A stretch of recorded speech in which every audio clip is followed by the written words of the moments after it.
See how smart I am? I actually brought a jacket since I've frozen here the last 2 weeks. Are we on? Yes. Can you hear me? Yes. Okay, we're going to call the August 10th council meeting to order. Order, Here. Frankel, Here. Sog, Yes. Steinbrink, Yes. Turner, Yes. Whitney. Yes. Can somebody make a motion to excuse Councilmember Welsh? I'll move to excuse Councilmember Welsh. Second. Order, Yes. Frankel, Yes. Sog, Yes. Steinbrink, Yes. Turner, Yes. Whitney. Yes. Okay, on the agenda next is minutes from the council meeting July 13th, 2021. So I'd like to make an addition on the 5th page where it's, Wait a minute. You're going to have to either enunciate more or Okay. remove your mask to speak into the microphone Okay. because let's see how this is. I wanted to make a addition on page 5. Top of the page says officer is leaving our force. The next paragraph where it says service director Bigger provided his report. We thanked him for a great job for setting up and cleaning up of the 4th of July parade. I'd like to add that. And then there's a statement about having recyclable containers. And that was a request from the community club where the refreshments are. They wanted to have like a recycle container from Rumpke. Okay. Okay. You can just give me the written changes. Okay, and the last one was, we talked about having a recycle workshop, which I think Service Director Biggert will be talking about tonight, but that was also part of the minutes, so I could give that to you later, Jan. any other corrections? I'll move the minutes be approved. Second. Order, Yes. Frankel, Yes. Sog, Yes. Steinbrink, Yes. Turner, Yes. Whitney. Yes. Next on the agenda is pay ordinance 1252 for $519,439.92. Move to approve. Second. Order, Yes. Frankel, Yes. Sog, Yes. Steinbrink, Yes. Turner, Yes. Whitney. Yes. Next is our financial trade statement. Our treasurer, Steve. Good afternoon or good evening. Financial statements Wait a were, minute, speak into the, pull it closer to you. financial statements. Is that better? Can we hear that? A little closer. A little closer. Financial statements. Can we hear that? Okay. Financial statements were distributed to the mayor, the clerk, and council in advance of this meeting. The village is on very solid financial footings. July was a very good month with general fund revenue exceeding expenses by $289,000. For the 7 months year-to-date, the general fund revenue exceeds expenses by $2.466 million. Revenues from both real estate taxes and municipal income taxes are both favorable to budget for those 7 months.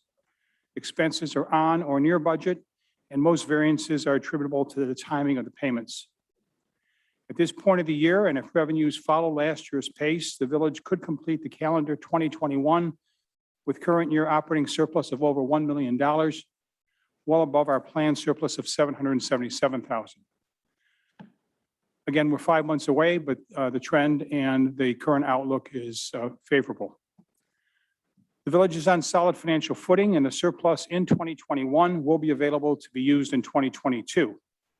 Given the amount of road projects, it's likely that some of the surplus will need to be used for that purpose. We'll start looking in the fall of 2021 at the major needs for 2022, as these type of projects require months of planning, engineering, and time to perform. I also want to mention that the books of the village are essentially maintained on the cash basis.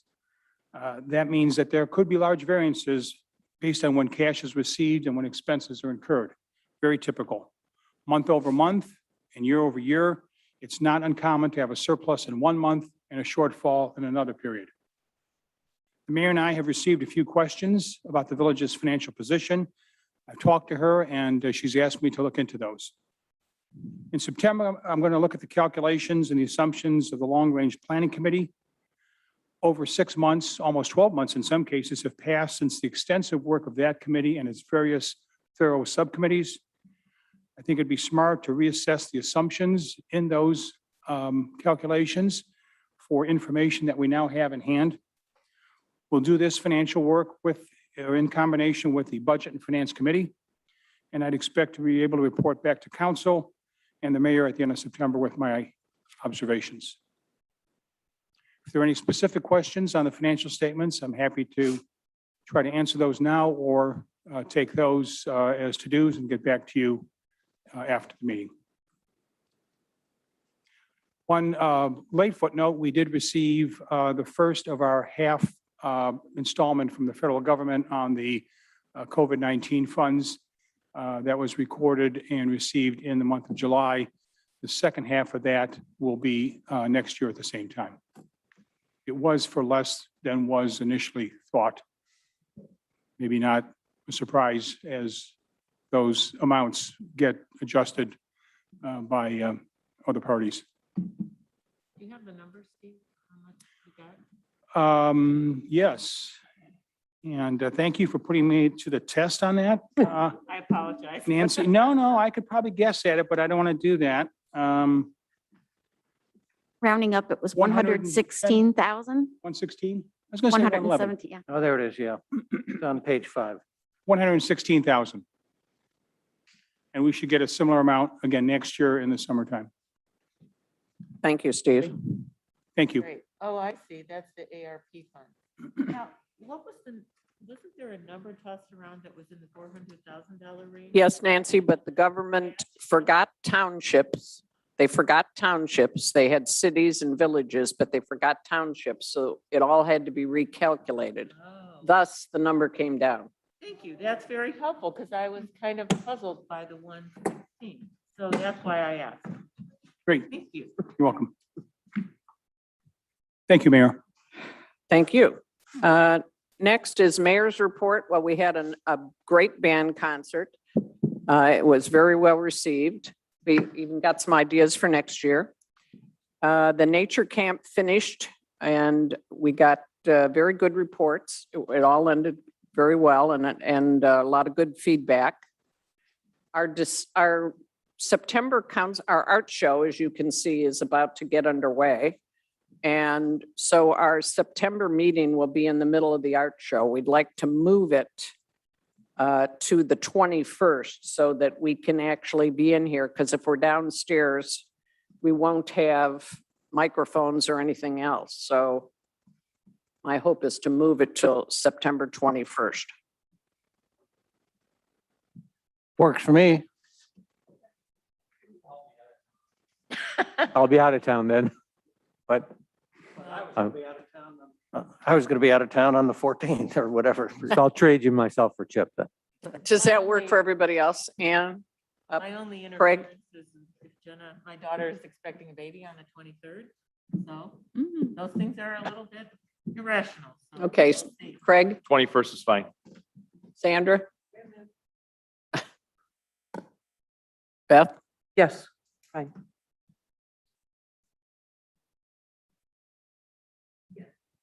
Okay. Okay, so we'll move it to the 21st.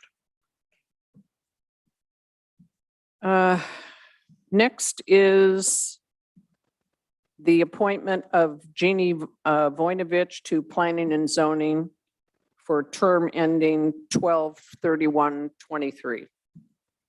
This is to replace Sandra, who has stepped down. I need a motion. Oh, So moved. Second? Allworder, Yes. Frankel, Yes, Sog, yes. Steinbrink, Yes. Turner, Whitney. Yes. And someone might say she stepped up to council president from planning and zoning No. rather than step down. Okay. Clerk's report? before you go on, Mayor, I had a question. It's, perhaps you may know, I have the article from the Chagrin Valley Times. There's a reference to a group, a newsletter gmresidentnewsletter@gmail.com.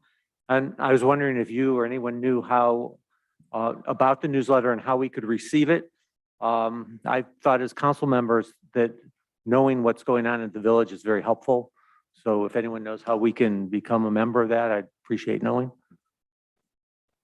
I do not, Larry. Okay.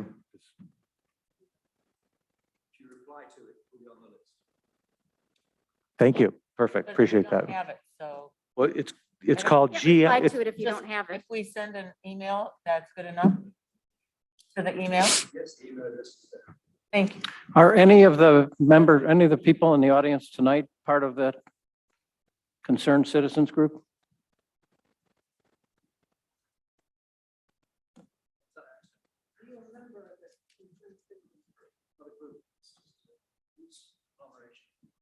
And why won't you identify yourself? Loose is a good term for that. Yeah. I'm sorry? Loose is a good term for that group. Okay. Committee reports. I'd like to report on the ad hoc committee to evaluate the village engineer function. We have had, since our last council meeting, an education meeting.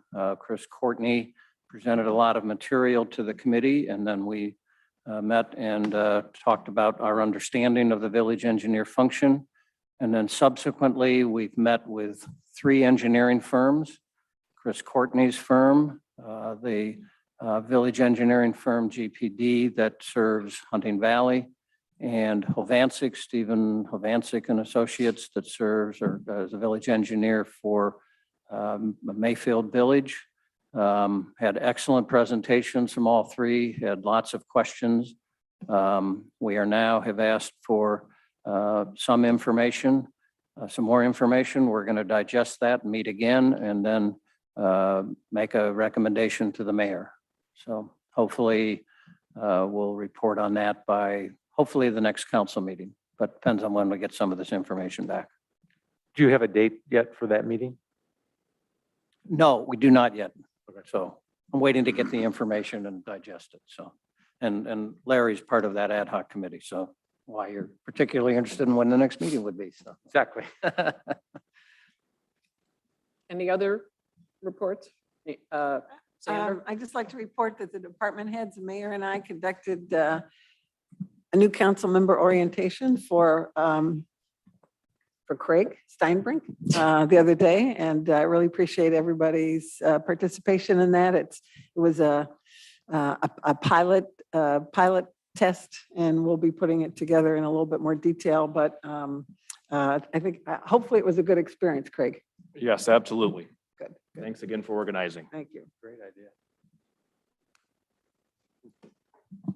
I think it was well received. Next, anybody else with a committee report? Planning and zoning didn't meet in August. Next, our police department, chief.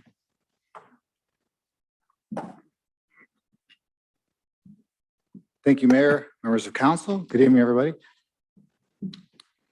Everybody should have received a copy of my monthly report. I'll be happy to take any questions you might have. A couple of things I thought I would just mention. Councilman Frankel asked me to include a brief summary of some of our noise ordinances, which I did. Just a couple things that I think sometimes people get mixed up. I'll just mention disturbing the peace. Something like if someone's cutting grass late at night, or they're doing something outside making a lot of noise. Sometimes people get that mixed up with like hours of construction. If someone's cutting grass doing yard maintenance. So in a situation like that, that would fall under the police department disturbing the peace. Somebody who's doing construction on a house or building a shed, that's going to fall more under the building code, and that's a building issue and not a police issue. And we have designated hours for such. And so I kind of mentioned that down in here, just Dave and I sometimes go back and forth with that. So I try to clarify that a little bit so people have an understanding. And the other thing I wanted to mention, Councilwoman Sog wanted me to mention or give an update on some of our burglaries that we had. I think primarily the South American Theft Group, who was responsible for one of our burglaries and two in Moreland Hills. I don't have the exact date in front of me, but from, the fall of last year. And those cases are still active. We do believe we know who one of the suspects are. He has been identified. We just can't prove it. We need DNA on that gentleman. Who knows where he's at? Work with the FBI on that. The suspect could be back in Chile or, parts unknown. We really don't know. But if he was ever picked up, we could maybe get a DNA sample and then we could tie him specifically to the one that we had. We have a pretty good idea who he was. So still active. We're getting so many complaints and a lot of phone calls from around the country, Midwestern states, that this group is very active, and there are so many states that this group is in. These are not just the people who committed the ones in our area, but they're in California, they're in Florida, they're in different parts of Ohio, New Jersey. So there's many of them out there, this group. They've actually stepped up from burglaries to include, credit card fraud, identity theft from autos, kind of running the whole gamut there. So working closely with the FBI. FBI is kind of taking the lead on this. And, it's certainly not easy to track down. It's just, it keeps growing. It's snowballing left and right.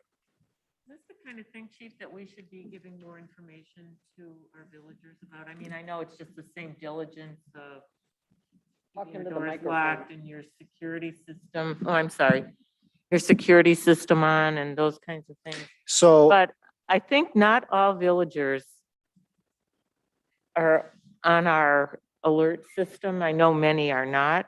And so they wouldn't necessarily have gotten information on this if they're not on our reverse 911 or they don't get our village emails.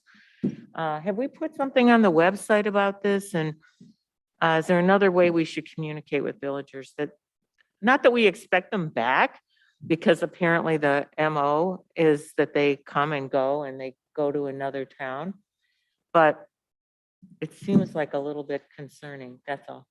That's why I asked you to bring it up again. Well, as far as the notifications, we always encourage our residents to sign up for, our emergency notifications. I think our database is, I'm not looking at the numbers here. I didn't have a chance to look at it today, but I think we're up to about maybe 700 in our database for emergency note. About 700, I think. Really? That's That wonderful. sound about right, Chief? Somewhere around there?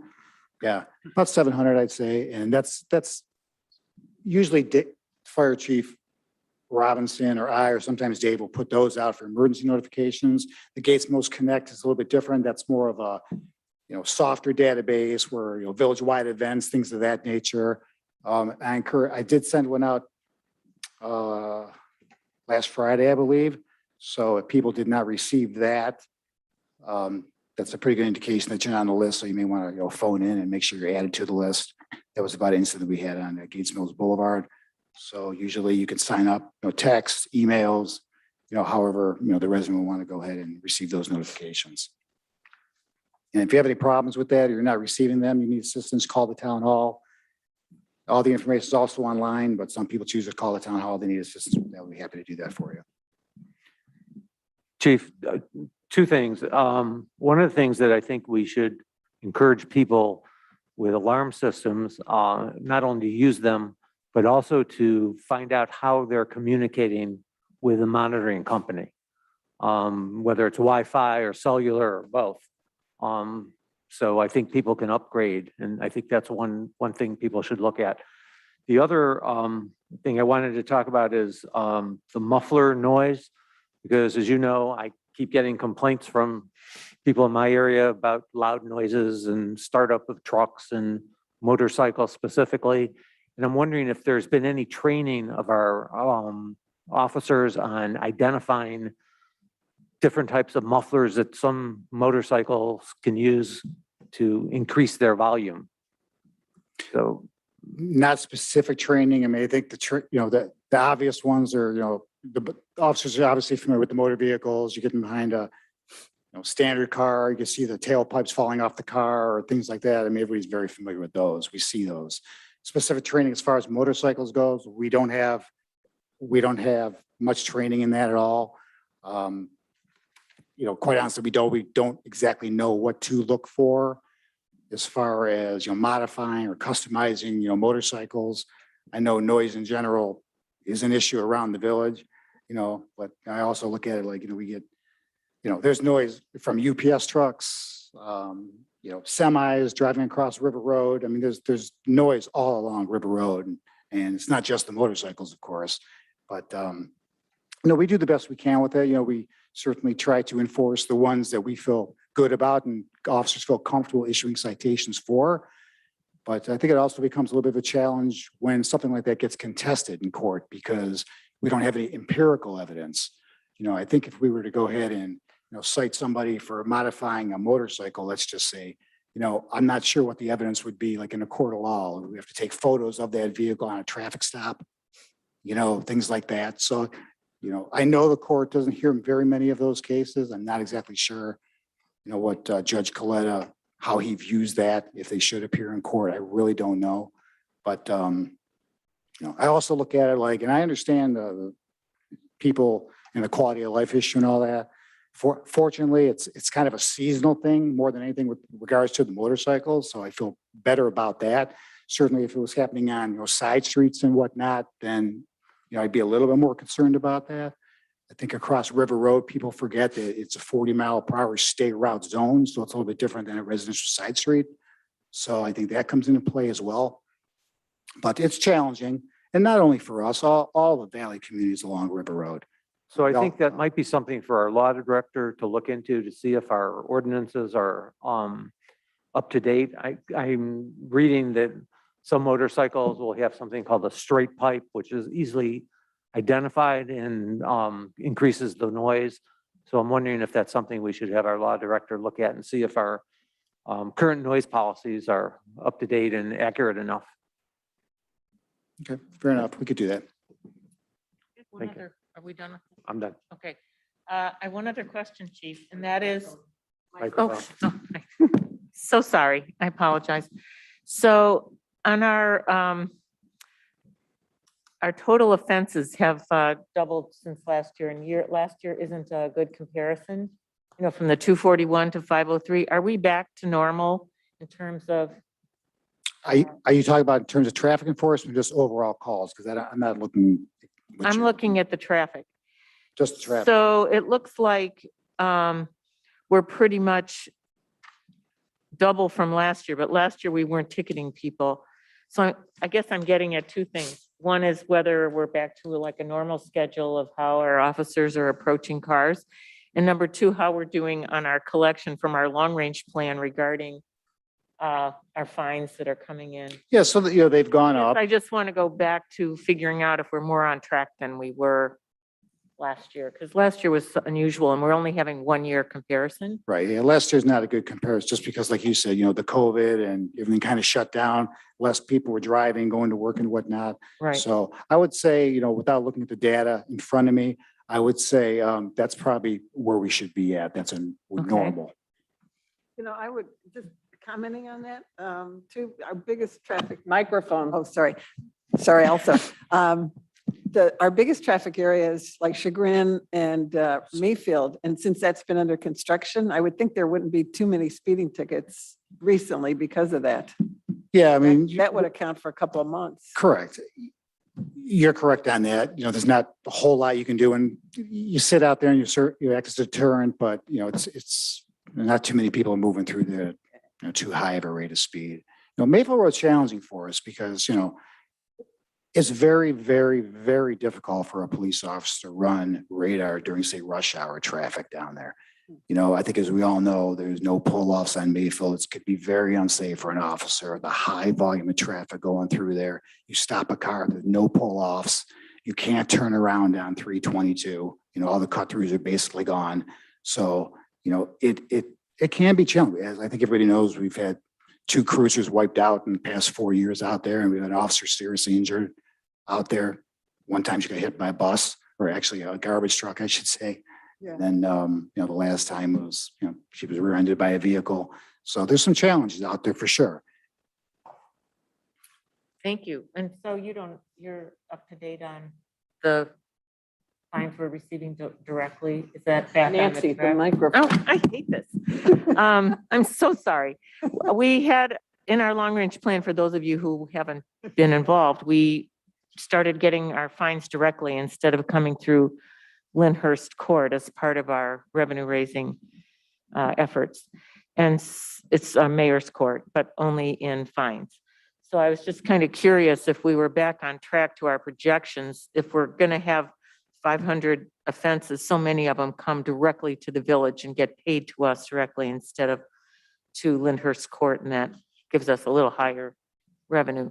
So we kind of lost that last year. So I was just kind of curious. Only comment I could make is I recall when we budgeted with enthusiasm, we thought we could get up to maybe 100,000. 50,000.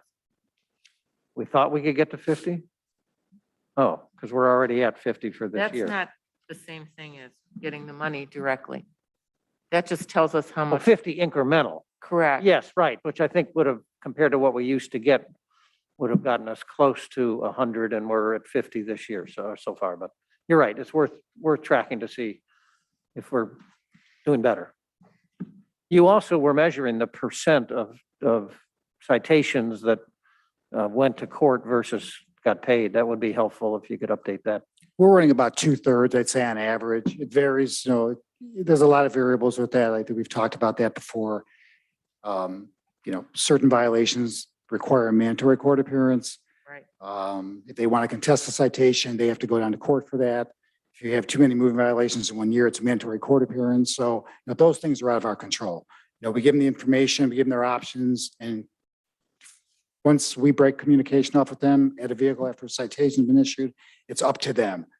There's nothing else we can do as far as, we can't solicit phone call, make phone calls and, hey, got a couple of days to pay this, whatever the case might be. So, and we want to limit our officers' interaction with them because, that's not their job is to issue the citations, give them the information, and, get back onto their regular day. We don't want to do too much with them. We don't want to give them too much information. We want to give them the information they need, but we don't want to stand there and get into a debate with them about, what they should do or how to do it.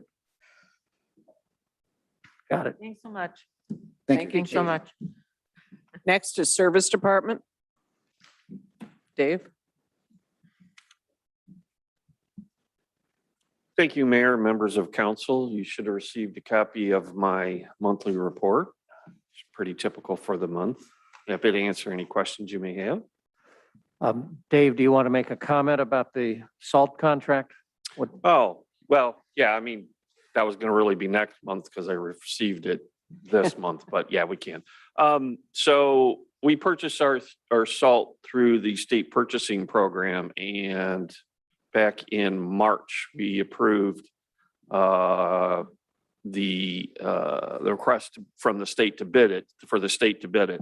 The numbers came in at, I think, roughly $32 a ton, which is about half of what we paid last year per ton. So it's a big deal. Yeah, it was quite a pleasant surprise for a change. So we'll be in good shape for salt in the following year. To follow up on the recycling report, we have gotten a commitment from Rumpke to come in on a council meeting to do a presentation. I'll just be coordinating that with what night we'll be doing it with the mayor. So Will it be planned for the September meeting? Do you know? I got to coordinate with the mayor as far as what we feel is the best one. That concludes my report. We also have a person that Karen's appointed, Jennifer Pinto, To the, to look You gotta move it into closer. recycling. You gotta, the microphone. Oh, it's on. Okay. I guess we have to go to school, Nancy, on using these. You and I are gonna have to have microphones. education on this. Yeah.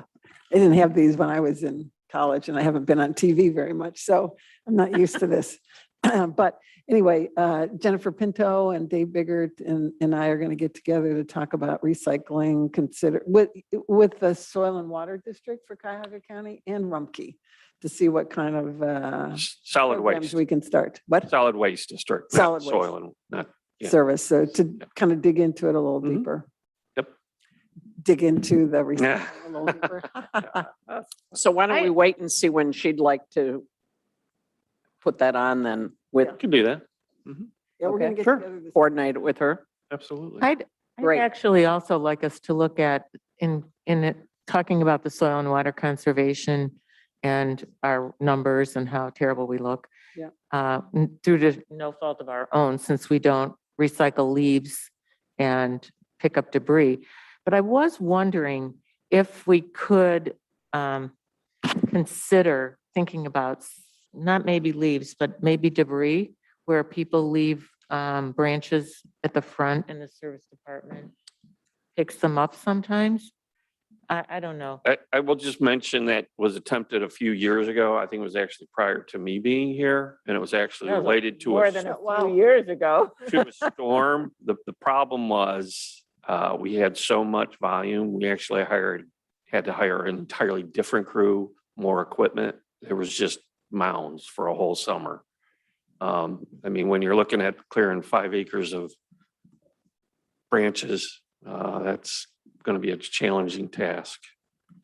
So, Just something I just want to consider looking into it, just to see whether it would make sense and whether villagers would want it. I mean, otherwise they have to figure out how to dispose of it themselves, and that isn't free either. So just something, I just think the recycling effort is something we're all interested in. So it's one other way we could improve our recycling. I'm not saying we should do it, just to consider it. Okay. we can look at it. That concludes my report. Thank you, Dave. Next is Fire Department, Tom.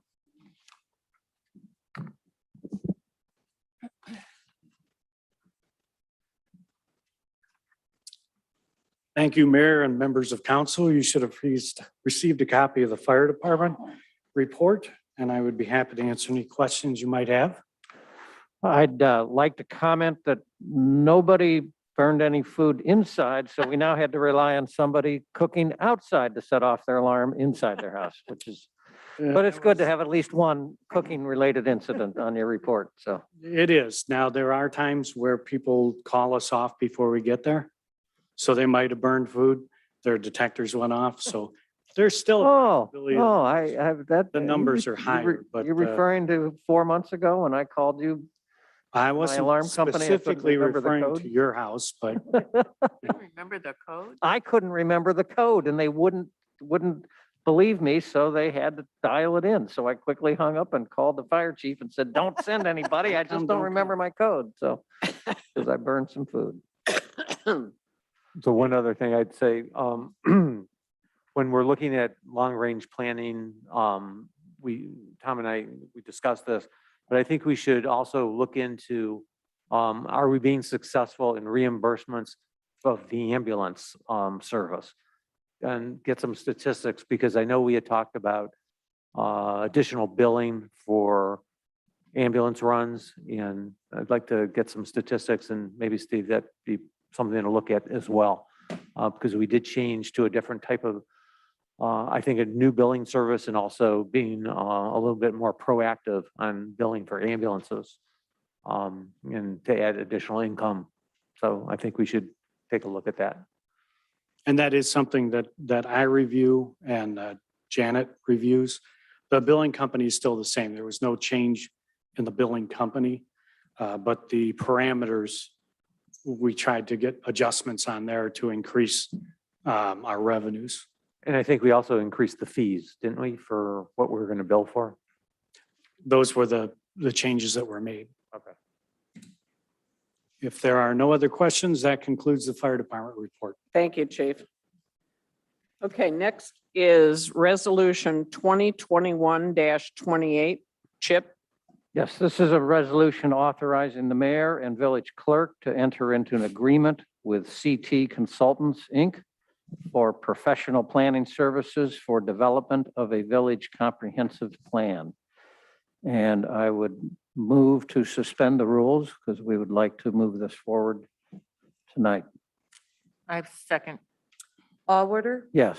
Frankel, Yes. Sog, Yes. Steinbrink, Yes. Turner, Yes. Whitney. Yes. Now, before I move, let me just give a little bit of background. As you may recall, we approved an agreement with CT Consultants a year ago, last fall. But obviously COVID hit. The only difference in this agreement is their billing rates went up and the cost to us, which when we approved it 18 months ago or whatever, was 55,000, and this contract is 57,500. They had proposed in the draft that they sent close to 60,000. I called and questioned and thought that was a rather extreme change. And they agreed to compromise and lowered it to 57,500. I will remind the council that the language in here, and I could specifically cite it, but both the village and consultant acknowledge that the proposed schedule outlined in attachment 1, which would normally take place in a typical comprehensive review plan process, may be disrupted due to the ongoing and evolving COVID-19 panic, and both parties agree to work together to reasonably adjust schedules as needed to accommodate the restrictions resulting from the pandemic. So, and I've talked with the consultant, Chris Hopkins, and we're both in agreement that we'd like to get the stake in the ground, plan to start this towards the end of October. And so we then talked about whether we should be meeting in person or virtually. As you may recall, we will need to form an advisory committee of between 20 and 25 residents is what we're going to target. And her position back as COVID broke was very important to meet in person. The dynamics are very important. But as we've all learned, and I mentioned we do have much better equipment than we did, last year or year before. And she's learned a lot. And her preference is that we meet in person. But she feels that we could do hybrid meetings where those that are comfortable meet in person and the rest could dial in virtually. And so with that, I think it's appropriate to try to start moving the process forward. If we approve this tonight, then the next step will be to, would go in the pink sheet in early September pink sheet, asking residents to contact us if they are interested in being involved, not just in potentially the advisory committee, but in the the 4 subcommittees that we're planning. And to get, see what new interest there is now versus when we asked that question, gosh, almost 2 years ago. So we had talked to some individuals about their interest in being on the advisory committee back at that point, and we'll call some of those and obviously see if they still have interest. So we have a lot of work ahead over the next month or two, and with the goal of having the advisory committee in place by late October. So we'll hopefully have news by the October council meeting of where we are in that process and be more specific.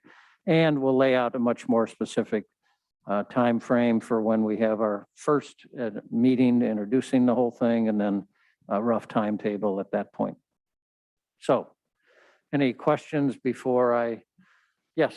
Chip, will you clarify, is it 57,500 or 59,500? I'm sorry, 57,500 if I wasn't clear. Yeah, 57,000. But not to exceed 59,500. Okay, I'm sorry, that, It's supposed to be 57,500. oh, but it's not, yes, it's 57,500 now. Yes, that's because that was the redraft that they sent, and I guess it didn't get into the updated resolution. So the resolution should be 57,500. Thank you for pointing that out. Any other questions? Then I move to approve Resolution 2021-28. Second, Allworder, Yes. Frankel. Yes. Fogg, yes. Steinbrink, Yes. Turner, Yes. Whitney. Yes. Okay, next is Resolution 2021-29, an emergency resolution to accept the material terms of the One Ohio subdivision settlement pursuant to the One Ohio Memorandum of Understanding and Consent with the terms of the July 21, 2021 National Opioid Settlement Agreement. And this is so that we have an agreement in place in case we are awarded money from the national settlement.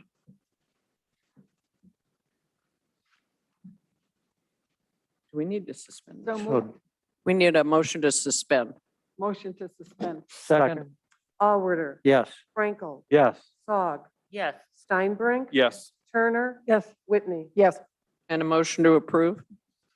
Second. Or so I'll moved. make the motion Move to approve. to, So moved. motion to, for the, accept this. Second. Resolution Second. 2021-29. Okay. Second. Can I ask a And question Turner. before we go to voting? Have they told us how the money is to be spent? Is it like education for opioid addiction? Is I it, would be willing to bet it's going to come with a whole set of rules and criteria. but they haven't Not my determined that yet? knowledge. Do we have something on how it's going to be spent? Not yet, There you go. Okay. not yet. Allworder, Yes. Frankel, Yes. Fogg, Yes. Steinbrink, Yes. Turner, Yes. Whitney. Yes. Thank you. Next is ordinance 2021-18. And on this one, I think, Karen, we were gonna, right, this is Reverse where we're order. going to, this is the agreement with the Land Conservancy and the putting the levy on the ballot. So we're going to take any input from the audience at this point that wants to respond. And if you'll come up to the microphone and state your name and address, and you've got 2 minutes. And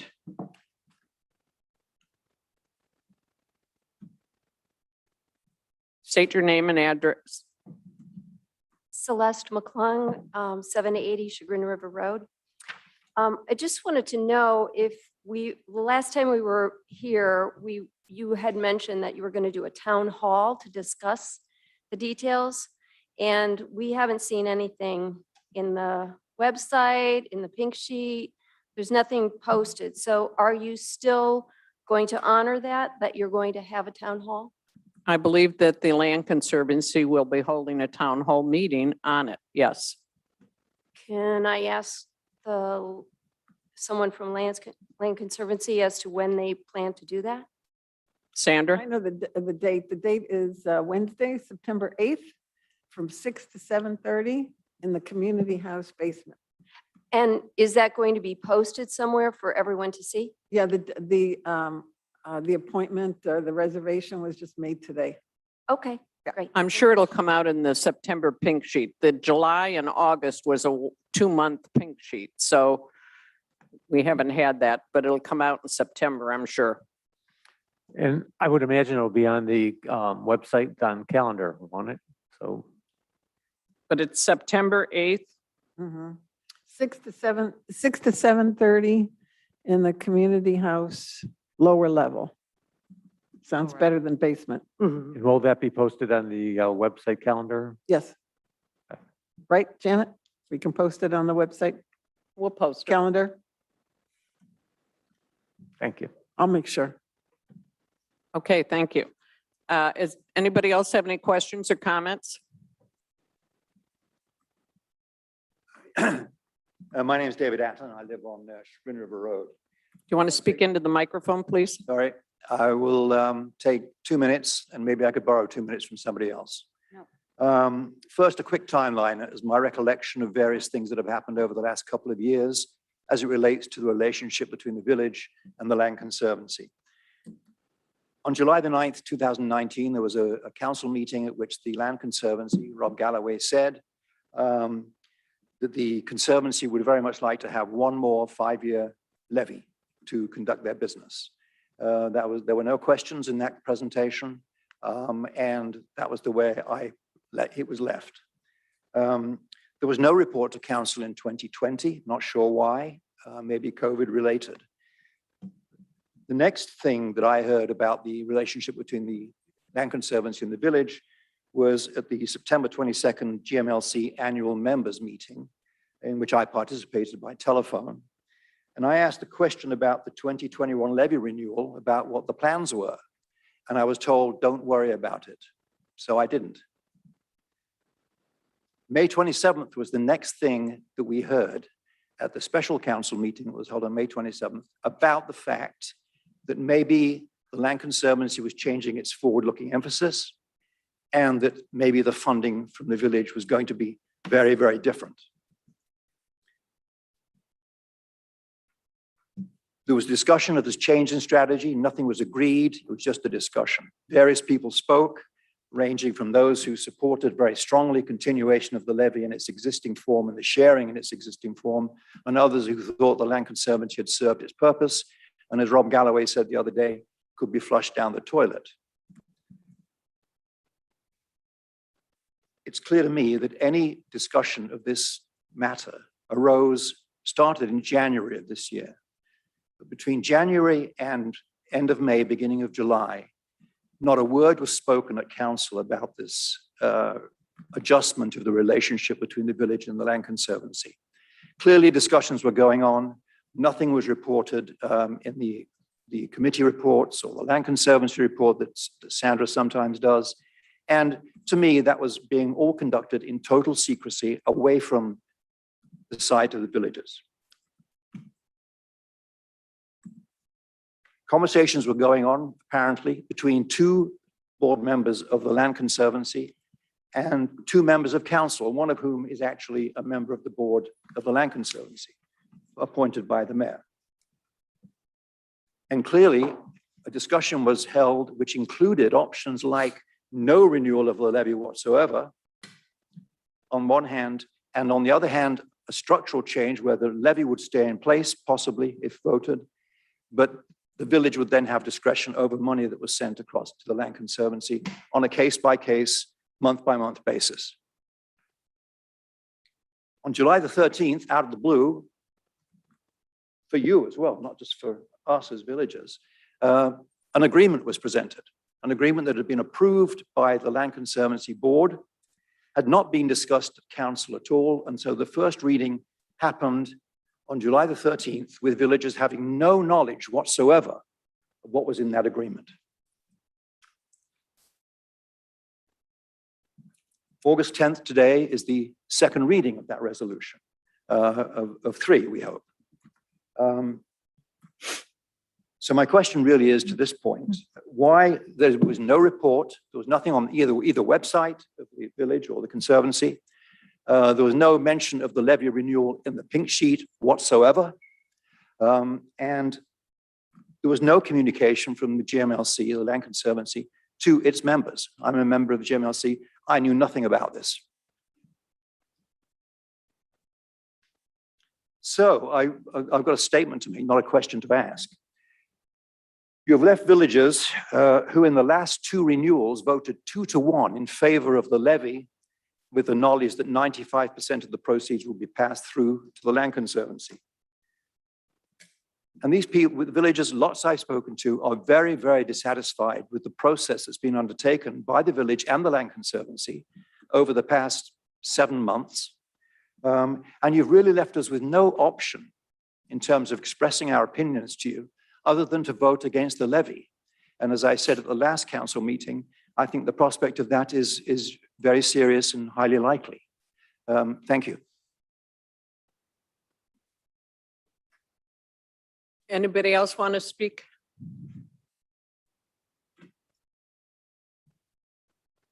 Lucy Chamberlain, 7860 Sherman Road. My question has 2 parts. It's my understanding that the Gates Mills Conservation Levy language limits the use of our tax revenues to conserving land in the village. The fact that the mayor and council is clearly interested in pursuing this redistribution of funds, giving half of our tax dollars to the village administration, indicates that the mayor and council must have a plan and how they intend to use those funds. Would the mayor or a council member please provide the citizens of the village of Gates Mills with a detailed accounting of how you plan to use those funds? Secondly, if the funds are required to be directed to conservation purposes, please tell us who in the village's administration has the professional expertise as a conservation land manager to be qualified to oversee the proper use of those funds. Thank you.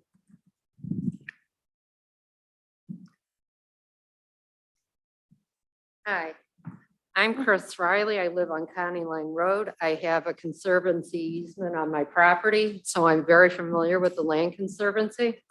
And I just would like to say that I'm in favor of the conservancy's goals, but I object to the conservancy being the decision maker of use of the funds. I think they should serve in an advisory capacity to the village, and that the leaders who are elected officials should have the final say of how those funds are distributed. I think there have been decisions made by the conservancy that have been against the interest of the village, such as senior housing.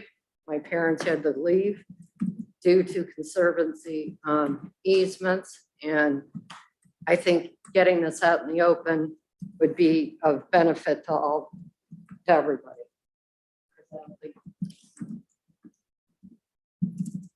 Anyone else? Okay, thank you. Council? Yeah, I guess I'd like to make a couple of comments to David Atton's comments.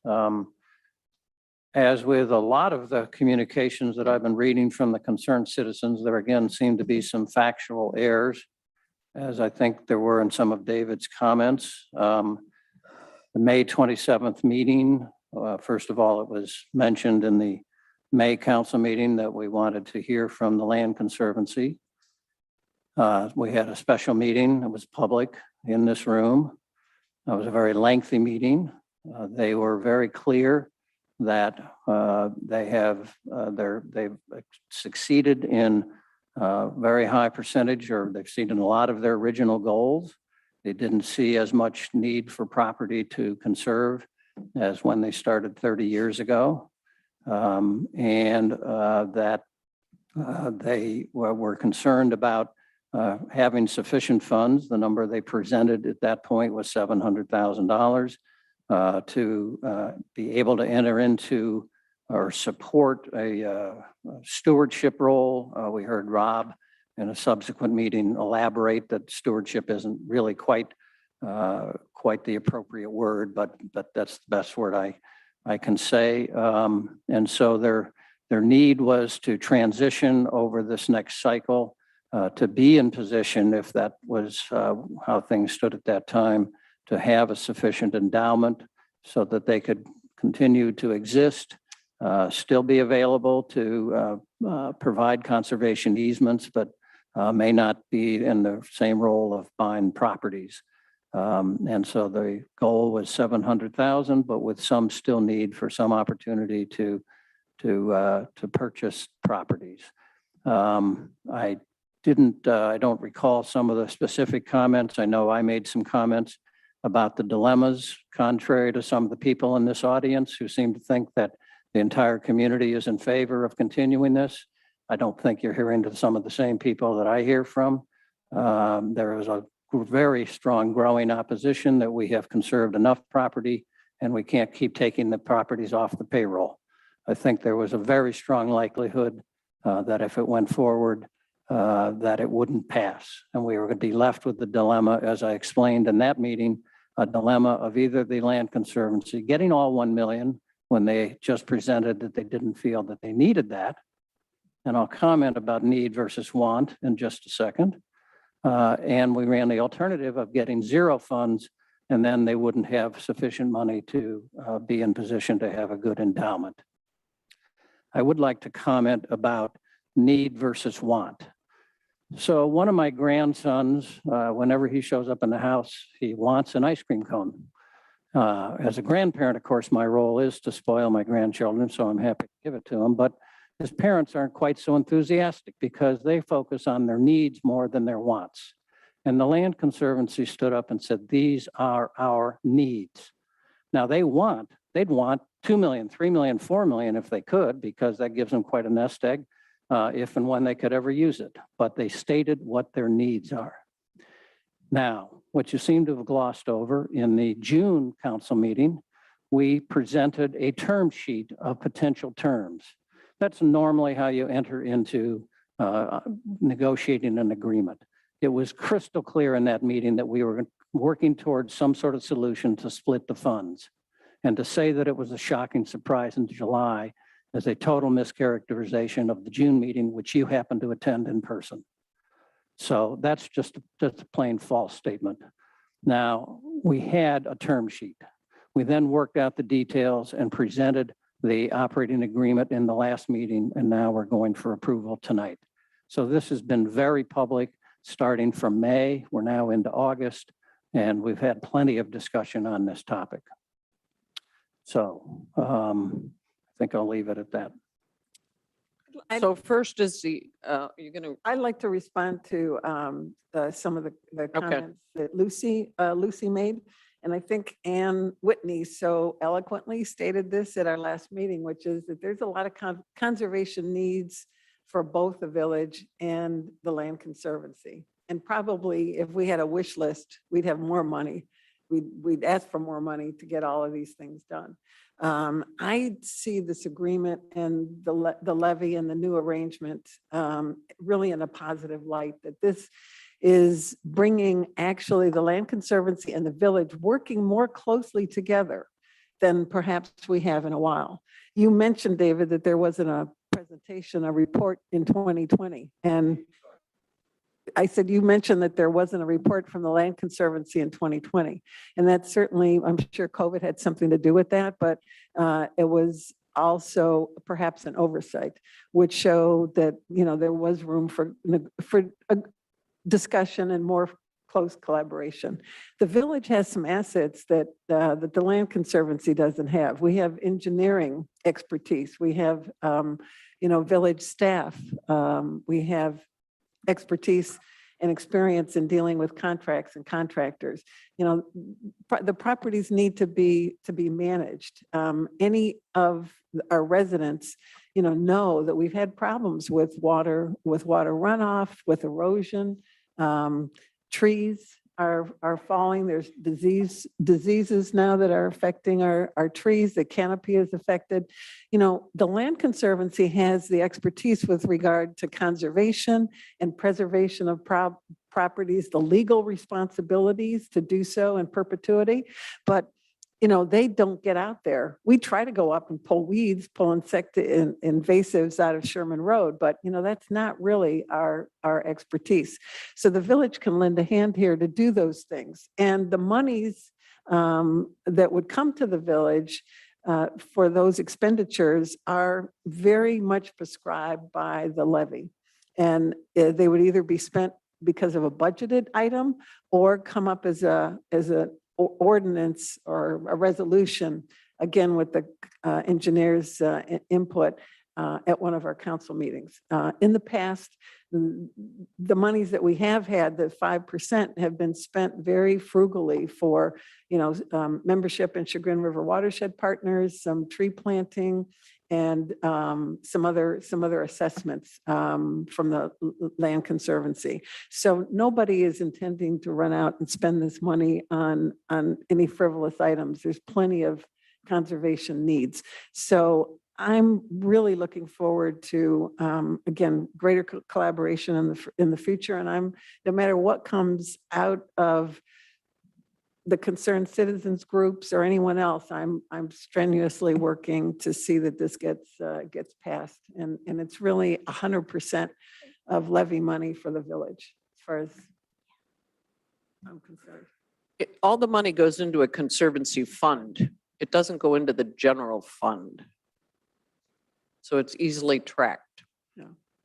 And maybe one further point of clarification, the levy, while it's always called a conservation levy, it is for the purpose of conserving, retaining, protecting, and preserving land, water, forest, open. So preserving and protecting and retaining, we envision that perhaps some of the money, if there's stream restoration, stream bank, we've had incidents in the past where we've had to do that out of general funds. And this could be a chance to do this out of the conservation fund. The budget has any money spent by the village will be absolutely according to the levy, as it has to be by the Land Conservancy. That's audited by the state. So this is not going to the administration of the village. It's going for conservation purposes. As it has in the past. Any other questions, Ann? It's not really a question. I have an observation that for the last 25 years, anyone who has moved into this village is probably aware that we value green space and that we have a levy that is passed. So green space is something that is promoted in the village and makes the village a special place. This village has never said that we would provide senior housing. And I'm sorry, I know a lot of people would like to see senior housing, but that's not an expectation. And I think the Conservancy deserves council and every resident's respect for the work they have done on a volunteer basis. So it's not a surprise which way I lean on this, but Conservancy has done an amazing job. And Conservancy and this council all have the best interests of every resident at heart. We all have different ideas about how to get to that goal and different processes, but both organizations have the right intent. So that's my rant for today.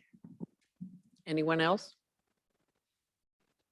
Sandra, who's going to do the agreement? Chip.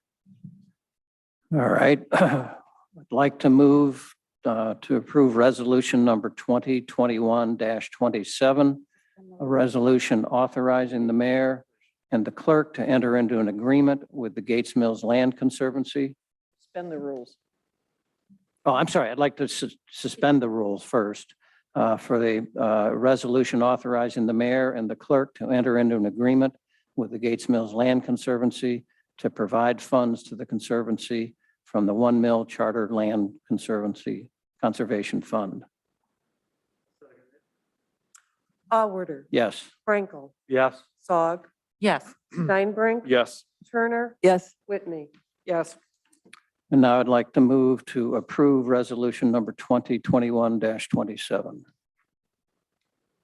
Second. Allward, Yes. Frankel, Yes. Sog, Yes. Steinbrink, Yes. Turner, Yes. Whitney. yes, Okay, next is ordinance 2021-18. Sandra? An ordinance providing for the submission to the electors of the Village of Gates Mills, a proposed amendment to the charter of the Village of Gates Mills to renew for a period of 5 years the existing 1 mil tax levy for the public purpose of conserving, retaining, protecting, and preserving land, water, forest, open natural or wetlands areas in this municipality, predominantly in their natural, scenic, open or wooded condition, or as a suitable habitat for fish, plants, or wildlife, including the acquisition of such real property or interest therein as may be necessary to carry out that purpose, and declaring an emergency. second, Allward, Yes. Frankel, Yes. Sog, Yes. Steinbrink, Yes. Turner, Yes, Whitney. yes, thank you.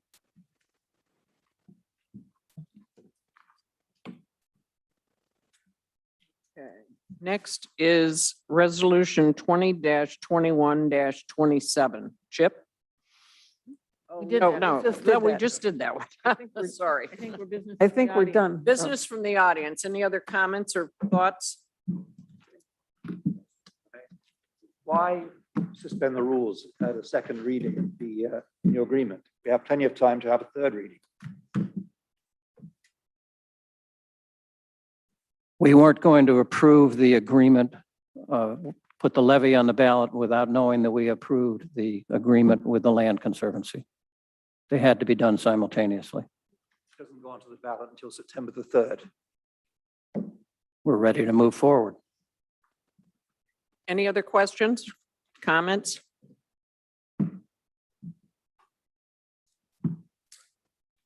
Don McClung, Chagrin River Road. Quick question, just operationally, are we recording and transmitting via YouTube tonight? Yes. We are. Mhm. Okay, good. Thank you. If there's no other business from the audience, We need a motion to adjourn? move to adjourn. Well, Can we move Oh, to adjourn? Go ahead, Or you Chris, wanna go talk, ahead. Chris? I was just gonna say, the fact that I feel that the Land Conservancy's objectives and mission can conflict with the overall welfare of the community was in no way meant to imply that I don't appreciate the work done by Bob. But I think it's a logical thing to consider in the greater context. That's all. I didn't want you to think that I didn't appreciate it. Thank you, Chris. Move to- Thank you. Move to adjourn. So second. Order. yes. Frankel. Yes. Sog. Yes. Steinbrink. Yes. Turner. Yes. Whitney. Yes.